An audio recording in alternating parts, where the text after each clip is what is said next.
최근에 중고등학교에서 힘이 센 친구들이 약한 아이들을 지속적으로 괴롭히고 또 수치심을 주는 바람에 견디지 못한 학생들이 자살을 하는 일들이 많이 일어나고 있습니다. 어른들이 보기에는 힘이 센 아이나 또 힘이 약한 아이나 다 아이로 보이기 때문에 별 문제가 아닌 것 같지만 그 아이들 세계에서 보면 그 문제가 달리 보이는 것입니다. 힘이 약한 아이가 보기에 힘이 센 아이는 너무 크고 너무 강하기 때문에 절대로 자기는 큰 아이를 이길 수도 없고 피할 수도 없다고 생각을 합니다. 그렇다고 해서 부모님에게 이르거나 또 선생님에게 일러도 귀찮게 생각하고 귀담아 듣지 않고 너가 좀 더 잘해라, 너가 좀 참으면 된다, 이런 식으로 말씀하시기 때문에 자살을 하게 되는 것입니다. 근데 가해 학생들인데 물어보면 자기들은 그냥 장난으로 한 것이지 그 아이가 그렇게 심각하게 받아들일지는 몰랐다, 이런 말을 합니다. 힘이 센 사람에게는 장난이지만 힘이 없는 사람에게는 사느냐 죽느냐 하는 생명이 달린 문제가 되는 것입니다. 아이들이 길을 가다가 개미들이 줄을 지어서 이동하는 것을 보고 발로 밟을 때 아이들은 장난이지만 개미에게는 이게 장난이 아닌 겁니다. 집단 학살이 되는 것입니다. 요즘은 집들이 대개 이 아파트로 되어 있어서 무섭고 큰 개를 잘 키우지 않습니다. 근데 옛날에는 보면 대개 집들이 마당으로 되어 있기 때문에 아주 크고 무서운 개를 키우는 이런 집들이 있었습니다. 도사라든지 불독이라든지 세파트 같은 이런 크고 무서운 개를 키우는 이런 집이 있었는데 아이들이 심부름을 가다가 이런 개들이 막 짖어대면 아이들이 꼼짝을 못합니다. 너무 무서워가지고 거기를 지나가지를 못합니다.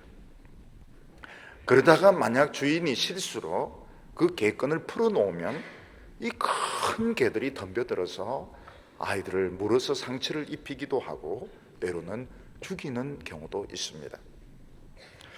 우리 그리스도인들이 상대하기에 제일 힘든 사람이 어떤 사람인가 하면 대화가 통하지 않는 사람들입니다. 대화가 통하는 사람, 말이 되는 사람은 어떻게 하든지 구슬르든지 설득을 하겠지만은 술에 만취가 되어서 난동을 부리는 사람, 또 아주 그 폭력적인 이런 악한 마음을 가지고 욕을 하면서 덤벼드는 이런 사람들, 정신이 완전히 돌아버린 이런 사람들은 그리스도인들이 상대하기가 제일 어려운 사람들입니다. 오래전에 먼 곳에 있는 어떤 부인이 저에게 시외 전화를 했습니다. 근데 저는 그 여성이 누군지를 몰랐습니다. 왜냐하면 제가 전화를 받자 말자 막 두려워 떨면서 막 비명을 지르면서 울면서 전화를 했기 때문에 나는 그분이 누군지를 몰랐습니다. 차근차근하게 이야기를 해보니까 제가 아주 잘 아는 그 여성인데 그 남편의 형이 술만 마시면 난동을 부리는 정말 통제가 안 되는 그런 사람이었던 겁니다. 동생이 교회를 나가고 또 그 부인도 교회에 열심을 내고 이러니까 어느 날 술에 막 만취가 되어서 전화로 욕을 퍼부으면서 내가 지금 칼을 가지고 와서 너희들 다 죽일 테니까 꼼짝하지 말고 집에 다 있어라, 이제 이러니까 이 부인이 너무 충격을 받은 것입니다. 생각나는 게 또 그럴 땐 또 제가 생각난다 그래요. 그래서 이제 저인데 이제 시위 전화를 걸어가지고 이걸 어떻게 하면 좋으냐고. 제가 곰곰하게 생각해 보니까 안 올 것 같아. 그래서 전화에 대놓고 말만 하지 오지 않을 거라고. 그래서 안심을 시키고 그래도 혹시 모르니까 하루 이틀 정도는 아이들 데리고 딴 데 가 있는 것이 좋겠다고 그랬더니 부인이 굉장히 그 전화를 하고 안심이 되었습니다. 그래서 이제 아이들 데리고 다른 집에 가서 한 이틀 정도 피했다 왔는데 오지 않았습니다. 전화로만 폭언을 퍼부었던 것입니다. 우리가 이 세상을 살다 보면 정말 상대가 안 되는, 말도 안 통하는 악한 사람에게 걸려들어서 정말 곤욕을 치를 때가 있습니다. 그때 우리가 기억해야 될 것은 무엇인가 하면, 하나님이 끈을 딱 잡고 있기 때문에 어느 경계선을 넘어서서는 우리를 해치지 못한다는 것입니다. 그렇다고 해서 일부러 경계선 안에 들어갈 필요가 없습니다. 어느 선이 있으면 선을 넘어서는 해치지 못합니다. 그리고 우리는 그걸 기도로 이겨야 되는데, 그 악한 자를 막 맞붙어서 싸워서 이기려고 하면 더 자극을 하게 되는데, 내 지은 죄를 다 회개하면서 끝까지 기도하면 하나님께서 어느 순간 그 시험이 완전히 끝나도록 이렇게 해주십니다. 옛날 이스라엘 백성들, 유다 백성들에게 도무지 상대가 되지 않는 무지막지한 이 폭력의 세력이 하나 있었는데, 그게 바로 아수르 제국이었습니다. 아수르 제국은 요즘으로 치면 조직 폭력배와 같았습니다. 아수르는 대화도 안 통하고 돈도 안 통하고, 돈 주면 돈 다 먹어버리고, 그리고는 주위에 있는 나라를 공격을 해서 죽이고 빼앗고 불지르고, 이것만 생각하는 정말 무지막지한 나라였습니다. 그런데 이 아수르가 이스라엘도 공격하고 유다도 공격하게 됩니다. 우리가 구약 성경을 읽으면서 늘 느끼는 게, 이스라엘과 유다가 비슷하지가 않습니다. 이스라엘이 국력이나 군사력이 한 5배에서 10배 정도 큽니다. 다른 나라들이 생각에 분명히 유다가 망할 것이다. 물론 북쪽에 이스라엘이 있지만 유다가 더 약하니까 유다가 망할 것이다, 이렇게 생각했는데, 실제로는 이스라엘이 망하고 유다는 망하지 않습니다. 오히려 아수르 군대 18만 5천 명이 예루살렘에서 몰살을 하는 이런 일이 일어나게 되는 것입니다. 결국 사탄의 불을 끌 수 있는 것은 군사력이나 돈이 아니고 기도의 능력, 부흥의 능력이라는 것을 보여주고 있는 것입니다. 오늘 첫 번째로 보면 이스라엘과 유다의 두 개의 가치관이 충돌을 하는 것을 볼 수가 있습니다. 하나님께서는 이스라엘 백성들의 삶의 원리는 이방인들의 삶의 원리와 다르다 하는 것을 누누이 말씀하셨습니다. 그러나 이스라엘 백성들이나 유다 백성들이 똑똑해지기 시작하면서 하나님의 말씀을 멀리하고 세상의 법을 받아들이기 시작했습니다. 그래서 이스라엘과 유다 안에서 하나님의 법과 세상의 법이 충돌을 하게 되었습니다.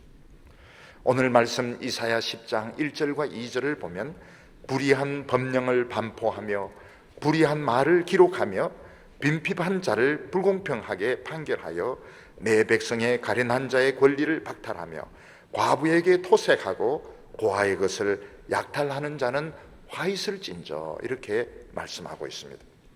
하나님께서 이스라엘 백성들에게 준 법은 오직 율법 하나밖에 없었습니다. 근데 세월이 흐르면서 이스라엘 백성들, 유다의 지도자들은 율법은 좀 시대에 안 맞다, 그래서 새로운 법을 만들게 되었습니다. 새로운 법을 발표하게 되었습니다. 물론 법은 시간이 흐름에 따라서 자꾸 개정할 필요가 있습니다. 예를 들어서 일제시대 때 정했던 법들은 오늘 시대에 안 맞는 것이 많고, 그런 것들은 바꿔야 돼요. 벌금이라든지 여러 가지 법들이 안 맞습니다. 그런 건 바꾸는 것이 맞습니다.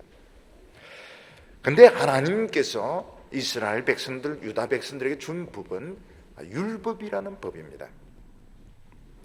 이 율법, 모세의 율법은 하나님의 백성으로 하여금 다른 사람의 재산, 집, 또 아이들을, 여성들 탐내지 말라고 말씀하셨고, 또 가난한 자들이 빚을 갚지 못할 때 이자를 받지 못하고, 그들이 그 생활 필수품들을 차압하지 못하도록 그렇게 되어 있었습니다. 근데 이스라엘 백성들과 유다 백성들이 외국과 폭넓은 교류를 하다 보니까 다른 나라는 그런 나라가 아무도 없었던 것입니다. 다른 나라를 가보니까 아무리 그 나라 백성이라 하더라도 빚을 갚지 못하고 이자를 갚지 못하면 딱 차압을 하고, 또 차압을 해도 빚을 충당하지 못하면 종으로 다 팔았던 것입니다. 이스라엘 백성들과 유다 백성들이 다른 나라와 많이 교류를 하면서 다른 나라의 그 사회를 이렇게 보니까 우리 유다는 너무 가진 자들이 손해를 많이 보고 있는 것입니다.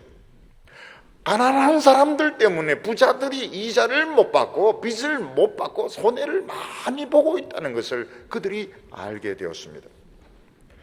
그래서 이제 이스라엘 부자들, 유다의 이런 권력자들이 자기들이 이제 무슨 생각을 했는가 하면, 바로 전 세계를 봐도 이런 식으로 가난한 자에게 배려를 하는 이런 나라가 어디 있느냐. 빚을 갚지 못하면 딱 차압을 하고, 차압해도 안 되면 종으로 팔아버려야 깨끗한 것이지, 이 가난한 사람들 때문에 사회가 발전이 안 된다, 우리가 받아야 될 이익이 줄어든다, 또 사람들이 더 게을러지고 무책임해진다, 이런 이야기들이 많이 일어나게 된 것입니다. 그래서 이제 유다 백성들, 이스라엘 백성들, 똑똑한 사람들, 외국에 많이 다니고 공부를 많이 한 사람들이 이래 가지고는 우리 사회에 발전이 없다, 사람들이 자기가 빚을 졌으면 책임을 져야지 왜 그 사람들까지 부자가 떠안아야 되느냐. 그래서 새로운 법을 반포를 하게 되었습니다.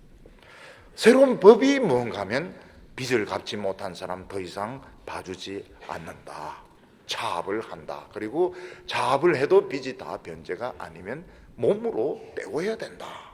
이런 법을 세우게 된 것입니다. 그래서 가난한 많은 사람들, 고아나 과부들, 이런 사람들이 집을 잃어버리게 되었고 그들은 종으로 팔려가게 되었습니다.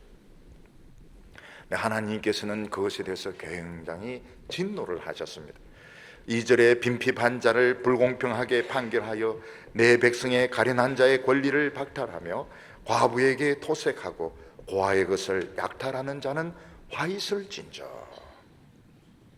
우리가 이 부자나 빚을 준 사람의 입장에서 보면 그 빚을 회수하지 못했기 때문에 자기들의 이익이 줄어들고 또 이자를 받지 못했기 때문에 남들보다 손해를 보는 것은 틀림이 없습니다. 그럼에도 불구하고 돈을 빌려준 사람, 부자는 지금 당장 굶어 죽을 처지는 아닙니다. 그 사람들의 그 돈을 받지 못한다고 해서, 이자를 양식을 받지 못한다고 해서 이 부자는 당장 굶어 죽는 것은 아닌 것입니다. 단지 빚이 회수가 되지 않고 이자를 제대로 받지 못함으로써 그들이 그 생각한 것만큼 이익이 안 생기는 것이 불만인 것이지, 좀 더 부자가 되느냐 좀 덜 부자가 되느냐 요 차이 문제지, 그들이 당장 죽느냐 안 죽느냐 이런 문제는 아닌 것입니다. 그러나 가난한 사람의 입장에서 보면 이걸 봐주느냐 안 봐주느냐 하는 데서 종으로 팔려갈 수도 있고 안 팔려갈 수도 있고, 자기 집에서 살 수도 있고 쫓겨날 수도 있고, 생존이 달린 문제인 것입니다. 가진 자의 입장에서는 이 생존이 아니면 좀 더 부자냐 덜 부자냐, 좀 더 여유가 있느냐 덜 여유가 있느냐 요 차이지만, 가난한 사람의 입장에서 그 돈이 정말 오늘 굶느냐 안 굶느냐, 종으로 팔려가느냐 안 팔려, 생존의 문제였던 것입니다. 하나님께서는 이스라엘 백성들이 다 똑같이 평균적으로 잘 살아야 된다 이렇게 말씀하지 않았습니다. 부자들에 있는 돈을 다 뺏어가지고 가난한 사람들에게 다 나눠줘야 된다 이렇게 말씀하신 것도 아닙니다. 하나님께서는 이스라엘, 너희들이 다 애굽에서 종살이 하다가 백지 상태에서 하나님의 축복을 받았기 때문에 부자는 조금 덜 부자가 되어서 가난한 사람들 그 생존의 문제, 그 가난한 사람들은 정말 굶느냐 안 굶느냐, 쫓겨나냐 안 쫓겨나냐 이것에 대해서 배려를 해줘야 된다는 것입니다. 그래서 법으로 모든 것을 다 잘라버리면 너희들이 더 큰 손해를 보게 될 거라고 말씀하고 있습니다. 3절에 보면 너희에게 벌하시는 날에와 멀리서 오는 환난 날에 너희가 어떻게 하려느냐, 누구에게로 도망하여 도움을 구하겠으며 너희 영화를 어느 곳에 두려느냐. 하나님께서는 너희들이 아무리 똑똑하고 법을 잘 지킨다 하더라도 인간인 이상 죄 안 짓는 사람이 없는데 하나님께서 그 죄를 벌하시는 날 너희들 어떻게 할래? 모든 인간은 크든지 작든지 다 허물이 있는데 하나님 그 허물을 심판하실 때 너희들 어떻게 할래? 다시 말해서 어려운 사람들 좀 봐주고 도와주고 이러면 너희들의 그 허물에 대해서도 하나님께서 많이 봐주겠다는 것입니다. 그리고 이스라엘 백성들이나 유다 백성들은 눈앞에 있는 위기만이 위기가 아니고 눈에 보이지 않는 그 위기가 있으면 자연재해라든지 전쟁이라든지 이런 것이 있을 때에 너희들이 약한 사람들 도와주고 이렇게 하면 하나님께서 그걸 막아줄 텐데 너희들이 받을 것을 다 받고 챙길 것을 다 챙기면서 다른 사람의 그 생존의 문제, 그 생계의 문제에 대해서 너희들이 무관심하다면 나도 너희들에 대해서 무관심하겠다. 그래서 외국에서 환란이 쳐들어왔을 때 너희들이 도대체 어디에 가서 도움을 구하겠냐? 내가 안 도와주는데 너희들이 당장 누구에게 가서 도움을 요청하겠느냐? 그 질문을 하고 있는 것입니다. 그러면서 하나님께서 이스라엘 백성들과 유다 백성들에게 너희 영화를 어디에 두려고 하느냐 이렇게 말씀하고 있습니다.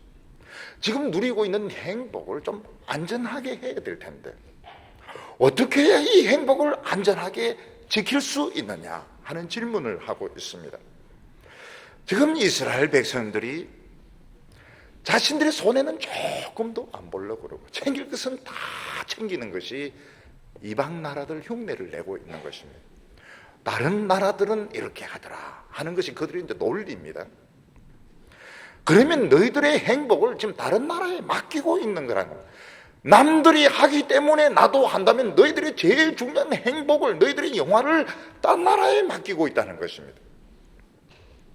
가끔 어떤 분들이 이것을 해야 된다 그 이유를 들어보면 딴 데서도 다 하기 때문에 우리도 해야 된다 이런 이야기를 하는 분들이 굉장히 많아요. 그런 이야기는 하면 안 됩니다. 왜냐하면 우리의 제일 중요한 것은 왜 남들이 하기 때문에 해야 되느냐는 것입니다. 나의 최고로 중요한 행복을 모르는 사람에게 왜 맡기느냐? 다른 사람을 따라간다는 것은 내 행복을 남에게 맡기는 거라고 말하고 있습니다. 예를 들어서 우리 집에 있는 모든 보물들, 금덩어리들, 비싼 이런 폐물들 이런 모르는 사람에게 맡기면 좋다고 하면서 팔아먹어 버릴 것입니다. 나에게 최고로 중요한 것을 왜 모르는 사람에게 맡기며 아주 최고로 중요한 의사결정을 할 때 왜 남들이 하기 때문에 나도 해야 돼 왜 이런 식으로 이야기하냐? 근데 다 그런 식으로 이야기해요. 왜냐하면 그게 변하거든요. 그게 잘 설득력이 있거든요. 그런데 하나님께서는 그러면 너희들의 최고로 중요한 행복, 너희들의 생명을 모르는 사람에게 맡길 것이냐는 것입니다. 그럼 내가 끝까지 붙들 수 있느냐? 못 붙듭니다. 내보다 힘세고 똑똑한 사람들이 얼마나 많은데 내 행복을 내가 붙들 수가 있습니까? 나보다 훨씬 힘이 세고 훨씬 지혜로운 분에게 맡겨야 되는데 그분은 하나님 한 분밖에 없습니다. 지금 내가 누리고 있는 영광, 지금 누리고 있는 축복이 안전하려면 하나님의 말씀을 지키는 수밖에 없다는 것입니다. 우리도 인간이기 때문에 다른 사람 때문에 돈 손해보고 또 다른 사람 때문에 어려움을 겪으면 당장 가서 빼앗아오고 싶은 그런 생각이 있습니다. 그때 우리는 자신을 하나님 말씀에 복종시켜야 하나님께서 내가 지금 누리고 있는 행복, 지금 누리고 있는 이 영화를 지켜주겠다는 것입니다. 그래서 하나님께서는 저희들이 너무 부자가 되지 않도록 미리 조절을 해 주십니다. 너무 유명하지 않도록 적당하게 명성을 조절해 주십니다. 왜 그런가 하면 사람들은 유명해지고 부자가 되면 자기도 모르게 그냥 도취되어 버립니다. 취해버리는 겁니다. 취해버려서 남들이 가는 대로 다 가게 돼. 남들이 하는 것을 전부 하게 돼 있는데 결국 보면 이게 하나님 앞에서 심판받는 길이 되는 것입니다. 하나님께서는 이스라엘 백성들과 유다 백성들에게 이익을 극대화시키지 말라고 말씀하고 충분히 극대화시킬 수 있지만 내 능력을 충분히 높일 수 있지만 그렇게 하지 말고 만족을 해라. 그래야 하나님께서 너를 지켜주실 거라고 말씀하고 있습니다. 4절에 보면 포로된 자의 아래에 굽으리며 죽임을 당한 자 아래에 엎드러질 따름임이라. 그럴지라도 여호와의 노가 쉬지 아니하며 그 손이 여전히 펴지리라. 이스라엘의 부자들, 이런 권력자들이 가난한 사람들이 챙길 것 다 챙겨 손에 하나도 안 받습니다. 근데 이상하게 자기가 포로가 되어 있는 겁니다. 포로된 사람들 사이에 자기도 포로가 되어 있고, 죽은 사람들 밑에 자기가 깔려 있으면, 죽은 사람 밑에 깔려 있으면 누구면 그 죽은 사람이죠. 다른 포로들 같이 자기도 묶여 있고, 죽은 사람 밑에 또 자기도 또 깔려 있고 죽어 있고. 왜 그런가 봤더니 작은 이익은 챙겼지만 큰 걸 놓쳤던 것입니다. 큰 게 무엇인가 하면 나라 전체가 망하는 것, 큰 재앙에서 구원받는 것, 이것을 잃어버렸던 것입니다.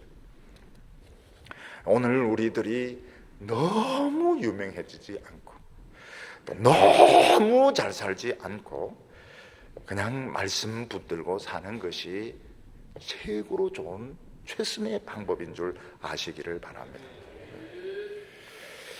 그래서 하나님은 사랑하는 백성들에게 꼭 어려움을 주십니다.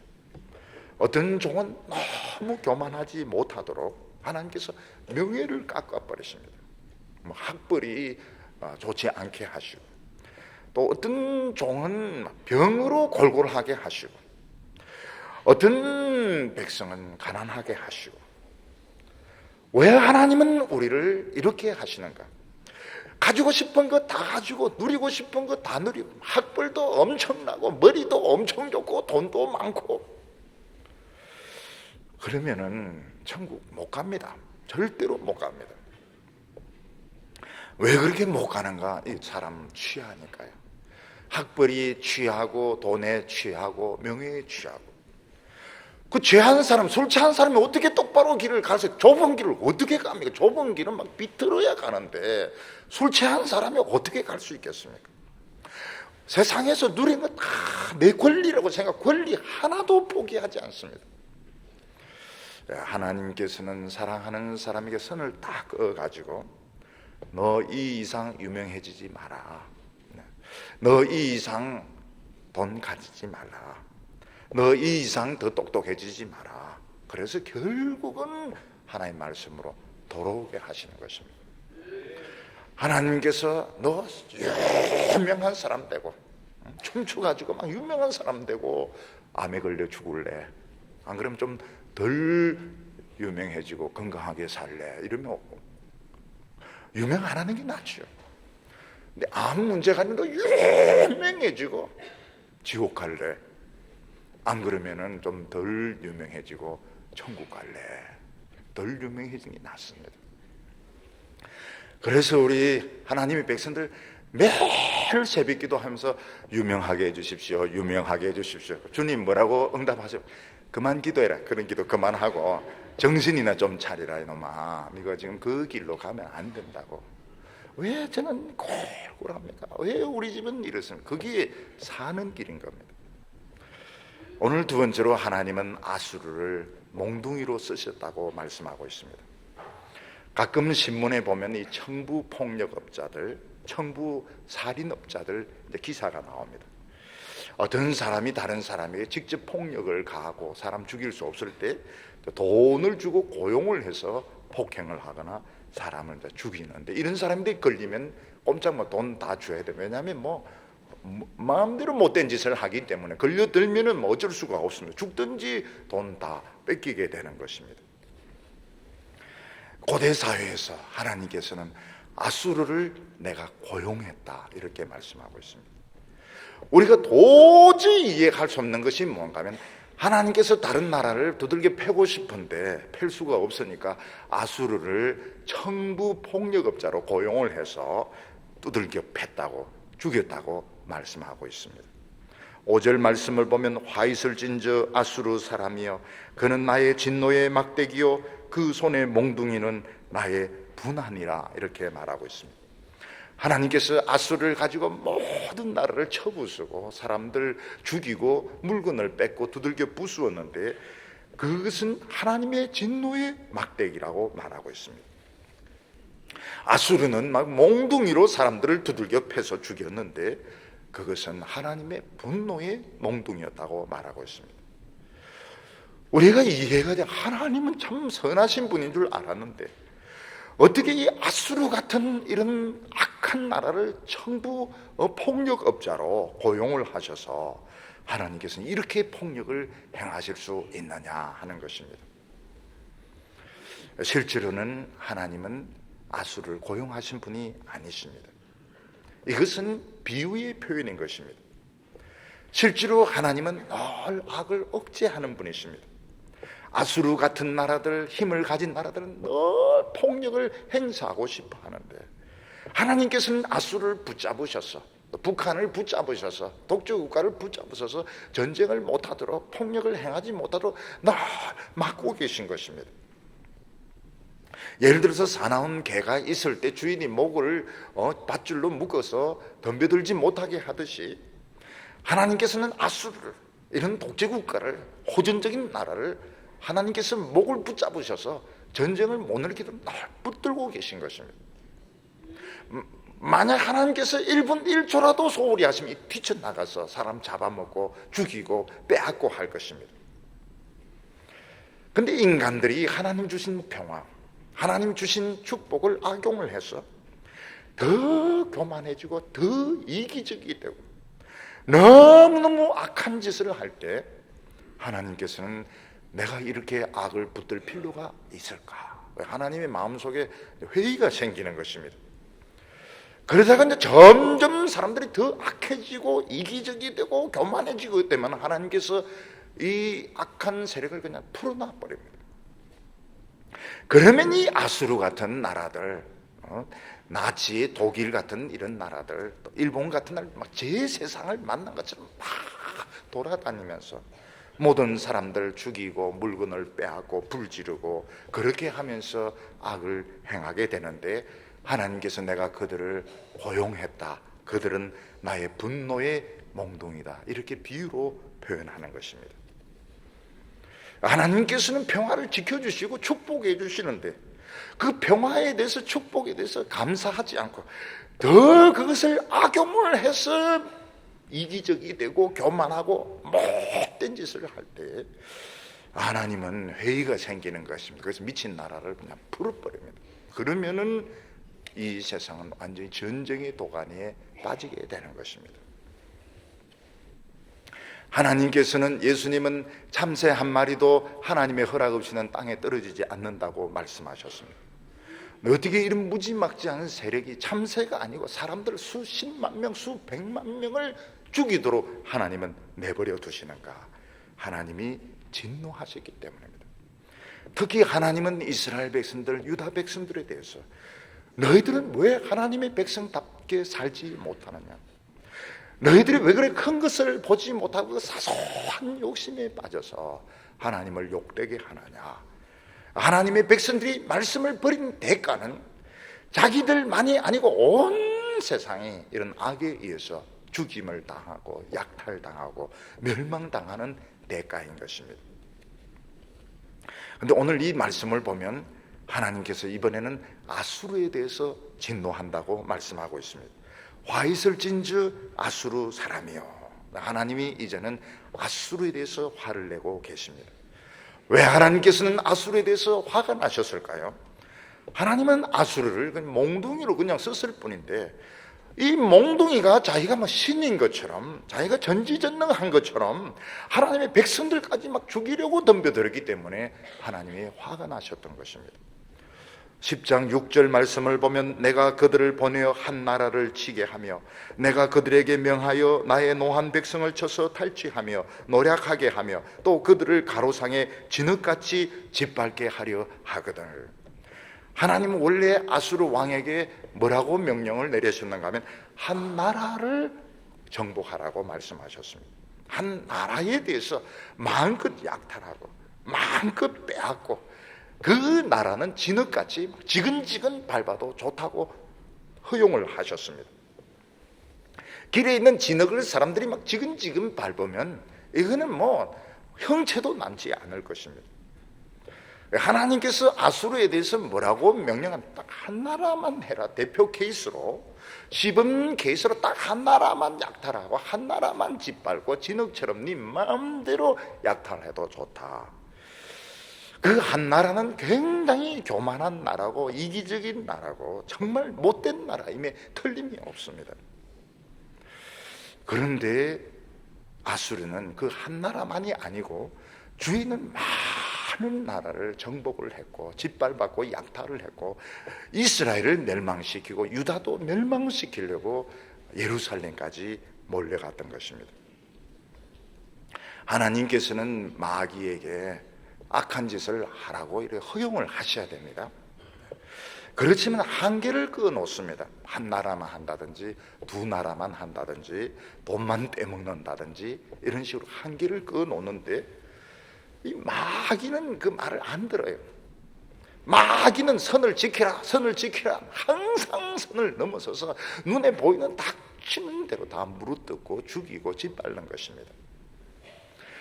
근데 마귀도 하나님의 백성에 대해서는 이 선을 넘지 못합니다. 그래서 이 환난 때 하나님의 백성과 안 믿는 사람은 차이가 많습니다. 믿지 않는 사람에 대해서 선을 그어도 마귀는 안 듣습니다. 왜냐하면 자기 종이기 때문에 눈에 보이는 대로 다 물어뜯어버리고 짓밟아버리고 다 약탈을 하는데 하나님의 백성들은 선을 넘지 못합니다. 그래서 돈만 손해보게 하라, 명예만 손해보게 하라, 육체적으로 입은 일주일 하게 해라. 그렇지만 자살 충동은 안 된다. 이 선을 넘지 못합니다. 하나님께서 욥에게 말씀하시던 선이 다 있습니다. 절대로 그 선을 넘지 못하는 것입니다. 근데 아수르 사람들은 하나님이 몽둥이로 쓰시자마자 말을 안 듣기 시작했습니다. 7절 말씀 보면 그의 뜻은 이같이 아니하며 그 마음의 생각도 이같이 아니하고 오직 그 마음에 허다한 나라를 파괴하려 하며 멸절하려 하여 이렇게 말하고 있습니다.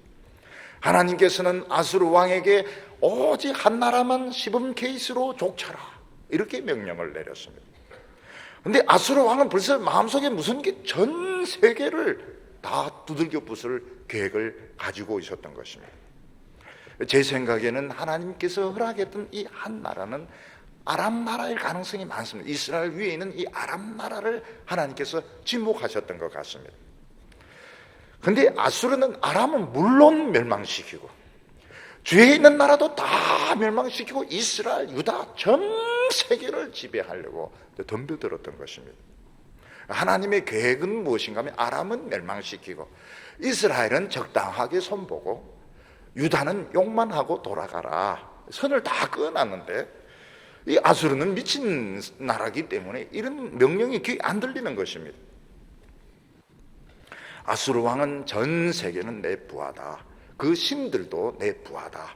그래서 나는 사마리아나 예루살렘이나 전부 다 물어뜯고 부수고 멸망시키겠다고 이야기를 하고 있습니다. 8절부터 보면 이르기를 나의 방백들은 다 왕이 아니냐, 갈로는 갈그미스 같지 아니하며 하맛은 아르밧과 같이 아니하며 사마리아는 다메섹과 같이 아니하냐. 내 손이 이미 신상을 섬기는 나라에 미쳤나니 그 조각한 신상을 섬기는 나라에 미쳤나니 그 조각한 신상이 예루살렘과 사마리아의 신상보다 우승하였나니라.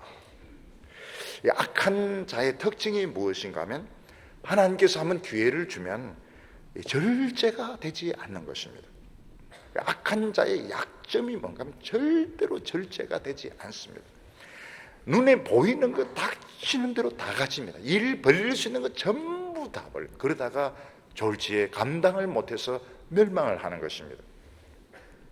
경찰들이 살인범이나 강도나 폭력배들을 잡을 때 무엇을 생각하면 절제가 안 된다는 걸 압니다. 그래서 반드시 또 죄를 저지르면 그때 딱 잡히는 것입니다. 살인범이나 강도나 이런 사람들이 다 절제를 해서 한 번 살인하고 겸손하게 10년 있고 또 한 번 살인하고 겸손하게 이러면 못 잡습니다. 근데 이런 사람들은 이게 충동, 살인의 충동, 폭력의 충동, 강도의 충동에 못 이기기 때문에 또 죄를 지고 또 죄를 이러다가 이제 붙들리는 것입니다. 여기 보면 갈로나 갈그미스 그리고 하맛, 이거 전부 아수르가 정복했던 나라입니다. 그러면서 아수르 왕이 뭐라고 말하면 이들의 신상은 다 내 부하라는 것입니다. 그러니까 아수르가 공격하는 나라가 어떤 나라인가 하면 우상 숭배하는 나라입니다. 봐라, 우리 아수르보다 더 강한 신은 없다. 그래서 우상 숭배하는 나라를 정복하는 것이 아수르 왕의 목적이었습니다. 근데 정상적으로 이스라엘과 유다는 우상이 없습니다. 왜냐하면 하나님의 율법 말씀밖에 없기 때문에 우상이 없고, 원래로 하면 사마리아와 예루살렘은 공격의 대상이 되지 않습니다. 근데 이 사람들은 너무 똑똑해가지고 아무것도 없는 걸 못 믿는 겁니다. 그래서 사마리아는 금송아지 우상을 만들었습니다. 그러니까 우상이 있으니까 멸망을 시키는 것입니다. 유다도 정상적으로 하면 공격의 대상이 되지 않습니다. 근데 유다의 귀족들, 유다에 돈 있는 사람들, 외국의 우상들을 많이 사모 콜렉션을 했던 겁니다. 우상이 있으니까 공격을 하는 겁니다. 11절에 보면 내가 사마리아와 그 신상의 행함같이 예루살렘과 그 신상에게 행치 못하겠느냐 하도다. 아수르 왕은 사마리아나 다메섹이나 예루살렘을 똑같이 너희들 다 우상을 섬기는 나라니까 우리 아수르 신에게 굴복해야 된다. 그래서 이제 공격을 했던 것입니다. 그리고 이 사마리아와 예루살렘을 똑같이 취급했습니다. 똑같은 백성이고 똑같은 언어를 쓰고 똑같은 여호와를 믿기 때문에 너희들은 다를 게 뭐가 있느냐. 근데 달랐습니다. 사마리아는 금송아지 신앙을 믿었는데 이거는 거의 우상과 같았습니다. 하나님 부르기는 하나님을 믿지만 실제로 그 정신은 우상 숭배와 똑같았습니다. 근데 예루살렘에도 지식인들, 좀 돈 있는 사람들이 이제 우상을 사 모았던 것이지 많은 백성들은 아직 말씀을 믿고 있었습니다. 아직 말씀을 붙드는 백성들이 예루살렘에 많이 남아 있었습니다. 결국 사마리아는 멸망하고 예루살렘은 아수르 군대 18만 5천 명이 하루밤 사이에 죽습니다. 왜냐하면 아직 예루살렘에는 눈물의 기도가 있었고 말씀을 붙드는 사람이 있었기 때문에 예루살렘의 벽을 넘지 못하고 아수르 군대가 망했던 겁니다. 하나님 보라, 임마누엘이 날개를 펴서 너희들을 지키고 있다. 이 임마누엘의 벽을 넘지 못했던 것입니다. 오늘 세 번째로 하나님은 아수르에 대한 계획을 말씀하셨습니다. 하나님께서 아수르에게 나쁜 기회를 주신 것은 무조건 이 아수르가 힘이 있기 때문에 다른 나라를 쳐부숴도 된다는 것이 아니고 하나님께서는 뭔가 귀중한 가르침을 주시려고 하셨던 것입니다. 13절과 14절 말씀 보면 그의 말에 나는 내 손의 힘과 내 지혜로 이 일을 행하였나니 나는 총명한 자라 열국의 경계를 옮겼고 그 재물을 약탈하였으며 또 용감한 자같이 위에 거한 자를 낮추었으며 나의 손으로 열국의 재물을 얻은 것은 새 보금자리를 얻음 같고 온 세계를 얻은 것은 내어버린 알을 주음 같았으나 날개를 치거나 입을 벌리거나 지저귀는 것이 하나도 없었도다 하는도다. 아수르 왕은 내가 이런 많은 나라를 정복할 수 있었던 것은 내 손에 힘이 있고 내 머리에 지혜가 있었기 때문이라고 말하고 있습니다. 그러면서 용감한 자들, 나름대로 똑똑한 자들을 자기가 다 낮추고 그들을 굴복시키고 짓밟았다고 말하고 있습니다. 다시 말해서 아수르는 힘만 있고 머리만 있으면 온 세계를 정복할 수 있다. 이렇게 자신감을 나타내었습니다. 이게 힘이 있고 똑똑한 사람들이 다 생각하는 것입니다. 사람들이 머리가 있고 힘이 있으면 무한적으로 세력을 넓힐 수 있고 무한적으로 돈을 벌 수 있다고 생각합니다. 아수르 왕을 이게 새집을 터는 것으로 비유를 하고 있습니다. 우리가 어렸을 때 이 새집이 발견하기 어려워서 그렇지 새집 딱 발견하면 그건 내 겁니다. 새는 힘이 없기 때문에 딱 발견하면 그 안에 있는 새끼들, 알들 다 꺼내갈 수 있습니다. 아수르 왕은 힘이 있었기 때문에 전 세계 정복하는 거 새집 터는 것 같다는 거죠. 딱 발견만 되면 그 안에 있는 알들 다 꺼내어서 자기 것으로 만들었다고 말하고 있습니다. 이 세상에서 머리 좋은 사람들, 힘 있는 사람은 세상을 자기 마음대로 할 수 있다고 생각합니다. 왜냐하면 주인 없는 빈 땅으로 생각하는 것입니다. 그런데 주인이 있습니다. 이 세상에 임자가 있습니다. 임자가 안 나타나고 있습니다. 왜 안 나타날까요? CCTV로 다 보고 있기 때문인 것입니다. 여러분, 백화점에 갔을 때, 또 큰 서점에 갔을 때, 뭐 지키는 사람 없다 해서 책 들고 나오고 색수 들고 나오면 어떻게 되면 이 소리가 납니다. 소리 나면서 다 잘못 걸리면 막 배나 물리줘야 됩니다.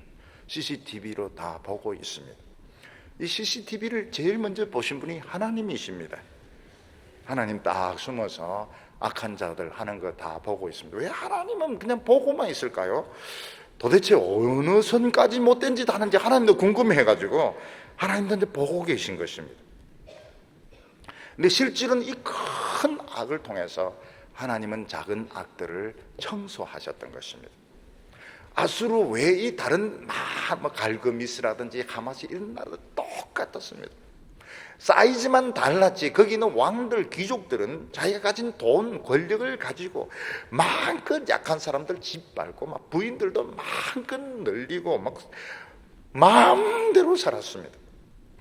그래서 하나님께서는 이 큰 악을 통해서, 아수르를 하는 거대한 악을 통해서 작은 악들을 청소를 하셨던 것입니다.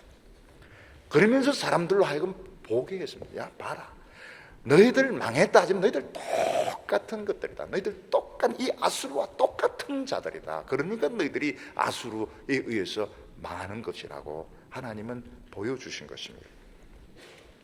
그리고 하나님은 이런 악을 통해서 하나님의 백성들로 하여금 회개하게 하셨습니다. 12절에 보면, 앞으로 좀 와서 12절에 이러므로 내가 나의 일을 시온과 예루살렘에 다 행한 후에 아수르 왕의 완악한 마음의 열매와 높은 눈의 자랑을 벌하리라, 이렇게 말했습니다. 하나님의 백성들은 늘 하나님의 사랑만 받기 때문에 현실 감각이 많이 떨어집니다. 그리고 아무리 잘못을 해도 하나님 잘못했으면 다 용서를 해주니까 너무너무 버릇이 나쁜 겁니다. 부모나 할아버지가 막 손자들, 아들들 너무 옹냥옹냥 키우면 어떻게 됩니까? 굉장히 오만하고 버릇이 나빠지게 되는데, 하나님의 백성들은 겸손해야 되는데 오만해지고, 하나님의 백성들은 다른 사람을 좀 생각해야 되는데 모든 거 다 가지려고, 좋은 거는 전부 싹 다 누리려고 하고, 오만하고 탐욕스럽고 못됐고, 그때 하나님께서는 이런 악한 자들 걸리게 하셔서 큰 어려움을 겪는데, 그때 내 신앙이 정말 아무 힘이 없구나, 이 악한 세력 앞에서 내 믿음이 정말 아무것도 아니구나. 그래서 어떻게 하면 죽으라고 기도하게 됩니다. 죽으라고 기도해도 응답이 없습니다. 회개하고 또 회개하도 응답이 없습니다. 왜냐하면 아직 멀었기 때문입니다. 그래서 이 악한 자는 하나님의 빨래할 때 짤순입니다. 짜고 또 짜고 또 짜고. 특히 하나님의 백성들은 이 자존심이 굉장히 강합니다. 다른 거 병에 걸리거나 또 돈이 없거나 이건 견디지만은 누가 자존심을 다 상하게 하면 너무너무 못 견딥니다. 하나님께서는 악한 자들의 조롱과 멸시를 당하게 하심으로써, 야, 이게 너의 실제의 모습이다, 이게 너 모습이야, 너 실제로 욕 많이 얻어먹어야 된다고 그러면서 정신 차리게 되는데, 이 악한 사람들이 하나님 백성에 대해서 막 욕을 퍼붓는 것은 사실은 하나님 욕할 걸 대신해 주는 거나 마찬가지인 겁니다. 우리가 히스기야 때 아수르 군대 18만 5천 명이 예루살렘에서 죽었다, 간단한데 그게 그냥 간단하지가 않습니다. 아수르 군대 망하기 전에 그 랍사게라는 신하가 와가지고 욕이란 욕은 다 퍼붓습니다. 그 귀족들, 백성들 히스기야 왕 세워놓고 그들이 알아들을 수 있는 히브리 말로, 이놈의 자식들아, 빌어먹을 놈들아, 너희들이 뭐 하나님의 백성 웃기는 소리 하지 말고 욕이란 욕 다 퍼붓고, 하나님 들으셨죠? 하나님이 혈압이 올라서 지금 미치겠습니다. 그리고 막 회개하고 또 회개하고 또 회개. 그리고 18만 5천 명이 죽은 것이지. 18만 뭐 지금 착착착 오다 한 명씩 쓰러져, 코피 흘리고 쓰러져 죽고 이런 거 없어요. 왜 그래? 이 히스기야도 요거도 먹을 짓 많이 했고, 거기 있는 방백들, 백성들 요거도 먹을 짓 많이 한 겁니다. 그러니까 아수르 군대 18만 5천 명이 와서 욕 실컷 해주고 이제 죽은 것이죠. 그래서 하나님은 아수르의 역할에 대해서 분명히 말씀을 하십니다. 15절에 도끼가 어찌 찍는 자에게 스스로 자랑하겠으며 톱이 어찌 켜는 자에게 스스로 큰 채 하겠느냐.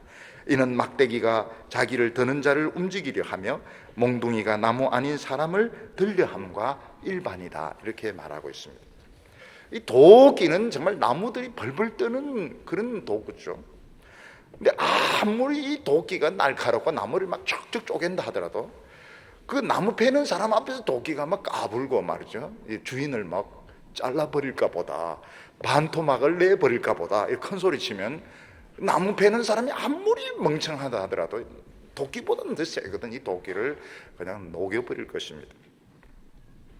톱은 이 통나무들이 아주 두려워하는 것이 톱입니다. 톱 석석석석 이러면 나무들이 다 잘리는데 이 톱이 막 모든 나무를 자르다 보니까 너무너무 교만해서 주인의 목을 자를까 다리를 잘라버릴까 이러면 주인이 이제 톱을 부러뜨려 버리는 것이죠.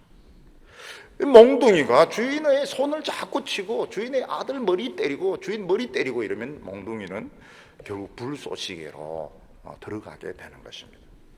주인이 개를 키웠는데 개가 주인의 손을 물어버리고 고양이가 아기 얼굴을 핥혀버리고 수탉이 여주인이 먹이 주려는데 쫓아서 다리를 막 탁 물어뜯어버리고 돼지가 그 주인 아들 다리를 물어뜯어서 막 장애인으로 만들고 이 전부 그날로 도살을 당하게 되는 것입니다. 하나님께서 아수르에게 기회를 주신 것은 예루살렘에 대해서 욕만 하고 가면 되는 겁니다. 욕만 하면 가고 사마리아 하나만 적당하게 좀 치고 이런데 사마리아 멸망시키고 예루살렘을 멸망시키고 이건 하나님을 때리는 것이고 하나님 앞에 잘난 체 하는 것이고 그래서 그날 아수르 군대 18만 5천 명이 몰살을 하게 되는 것입니다. 우리는 하나님을 믿는다 하면서도 하나님 너무 사랑해 주시니까 은혜는 은혜대로 받으면서 세상에서 손해를 하나도 안 보려고 할 때가 많습니다. 명예라든지 돈이라든지 모든 그 세상 쾌락이라 남들 하는 걸 전부 다 하려고 합니다.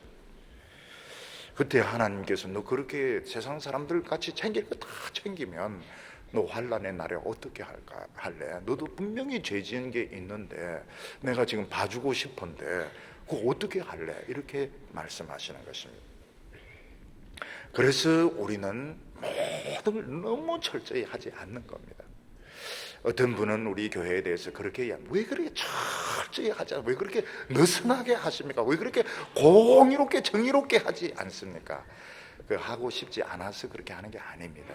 우리는 다 부족하기 때문에 느슨하게 하는 거예요. 느슨하게 하고 좀 바보같이 좀 하는 겁니다. 그러면 하나님도 이 바보 같은 것들 이거 철저히 해가 안 되겠네.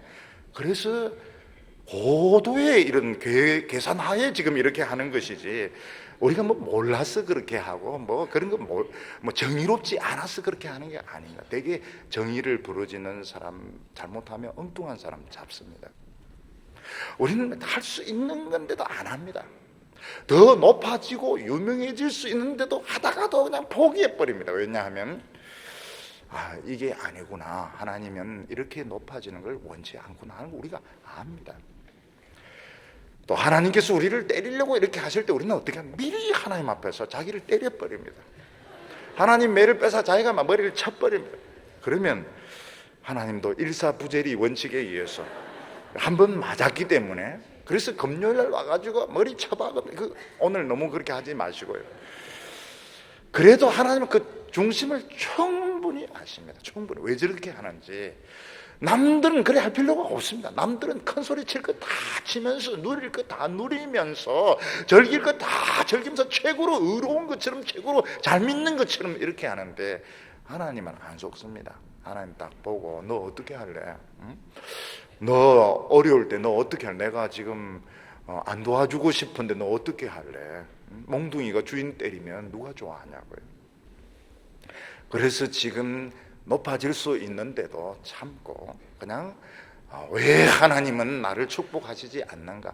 지금 이게 제일 낮기 때문에 그렇게 하는 거예요. 하나님이 돈도 없는 분도 아니세요. 금도 내 것이고 은도 내 것이라고 너무 하나님 짜십니다 그런 기도하지 마시기를 바랍니다. 지금 내 지금 형편과 처지가 딱 맞는 겁니다. 여기서 더 높아지면은 안 되는 겁니다.